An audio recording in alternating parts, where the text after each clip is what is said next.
대한민국 비상계엄령 무엇이며 언제 어떻게 선포되는가? 비상계엄령은 국가가 긴급한 상황에서 질서를 유지하고 국가의 안정을 확보하기 위해 헌법에 따라 특별히 발동할 수 있는 권한입니다. 이를 이해하기 위해 비상계엄령의 정의, 근거, 발동 요건, 그리고 역사적 사례를 살펴보겠습니다. 1점. 비상계엄령의 정의. 비상계엄령은 국가 비상사태 시법과 질서를 유지하기 위해 민간 행정과 사법의 일부 권한을 군사기관으로 전환하는 특별 조치입니다. 대한민국 헌법 제77조에 의해 규정되며 계엄령에는 두 가지 종류가 있습니다. 경비계엄, 군사적 위협이 적지만 치안 유지가 필요할 때 선포. 비상계엄, 극도로 심각한 위협, 전쟁, 반란, 국가 존립 위기 발생한 경우 발동. 2점. 비상계엄령의 법적 근거. 대한민국 헌법 제77조. 대통령은 전시사변 또는 이에 준하는 국가 비상사태에 있어서 국가의 안위를 위해 필요하다고 인정할 때 계엄을 선포할 수 있다. 계엄의 내용은 법률로 정하며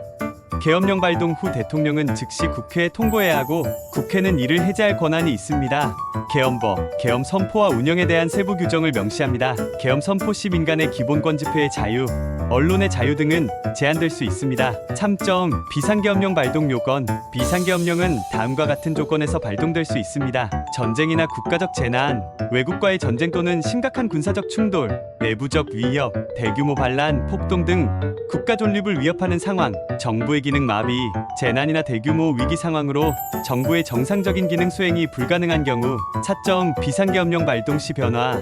비상계엄령이 선포되면 다음과 같은 변화가 있을 수 있습니다. 군사 권한 강화, 군이 민간 치안 유지와 행정을 통제, 일부 지역에서는 군사재판이 시행될 수 있음, 기본권 제한, 집회 및 결사의 자유, 언론과 출판의 자유 등이 제한, 인터넷 방송, 언론 검열 가능, 강화된 치안 조치, 통행 금지, 검문 검색 강화, 필요시 특정 지역의 폐쇄나 이동 제한. 5점. 대한민국 역사 속 비상계엄령. 대한민국 역사에서 비상계엄령이 발동된 주요 사례. 4.19 혁명계엄령 1960년 학생과 시민의 대규모 민주화 시위로 인해 선포. 정부 통제가 약화된 상황에서 군대가 질서 유지에 개입. 5.16 군사정변 계엄령 1961년 박정희 소장이 주도한 군사 쿠데타로 인해 발동. 군부가 정권을 장악하며 장기적인 군사정권 출범. 12.6 사태 계엄령 1979년 박정희 대통령 암살 사건 이후 정권 공백으로 선포. 계엄사령부가 언론 통제 및 강력한 치안 정책을 시행. 5.18 광주민주화운동 계엄령 1980년 전두환 군부가 비상계엄령을 확대하고 군사적 탄압으로 민주화운동을 진압한 사례. 6점. 비상계엄령의 문제점. 민주적 기본권 침해. 계엄령은 기본권을 제한하며 이를 남용하면 독재와 탄압의 도구로 사용될 위험이 있습니다. 군사 권력의 과도한 개입, 군이 정치적 중립성을 잃고 정부를 장악할 가능성, 사회적 갈등 심화. 계엄령이 사회적 불안을 잠재우기보다는 오히려 반발과 갈등을 일으킬 수 있음. 7점. 오늘날의 계엄령 가능성.